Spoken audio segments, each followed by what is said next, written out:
की आपल्या देशामध्ये आपण आपल्या आईवडिलांना तुम्ही आता खूप काम केलं, त्याच्यापुढे रिटायरमेंटमध्ये तुम्ही काम नका करू. हो. सो तो जो लोनलीनेस त्यांना येतो, ब्रेन आयदर यूज इट और लूज इट म्हणतो आपण, जे वापरत नाही, मग आपण आयसोलेशनमध्ये असतो, एकटेच असतो. सो आय थिंक तिथे पण थोडी त्यांची म्हणजे म्हणतो ना, त्याच्यामुळे पण संवादच आज माझा घडत नाही आहे. आज तू ज्येष्ठांचं बघायला जाशील तर स्क्रीन टाईम 8 ते 9 तास आहे रे.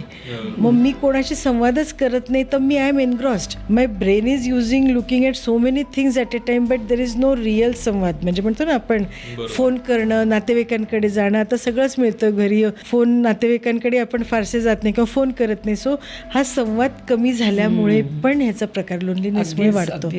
पण घरात दोघं नवरा बायको एकटे आणि मुलं परदेशी किंवा मुलं त्यांच्या कामात बिझी, तर हा पण एक कारण आहे. सोशल आयसोलेशनमुळे पण डिमेन्शिया किंवा अल्झायमर्स डिसीज वाढतो, कारण का तुम्ही एकटेच आहात ना, तुमची बुद्धी वापरलीच जात नाही कुठल्याच कामासाठी, कारण आपण मेंदू कार्यरत राहत नाही. हां, म्हणजे जपानचा एक इकेगाई प्रिन्सिपल आहे, तो इतका सुंदर आहे. म्हणजे आपण ना आपल्या आजी आजोबांना, आईवडिलांना सांगितलं कार्यरत राहा, म्हणजे मिनिंगफुल एंगेजमेंट आणि अर्थपूर्ण थोडीशी, म्हणजे ऑनररियम म्हणतो ना असं, किंवा तुम्ही 2 तास तरी काहीतरी काम करा, फिजिकल ॲक्टिव्हिटी करा.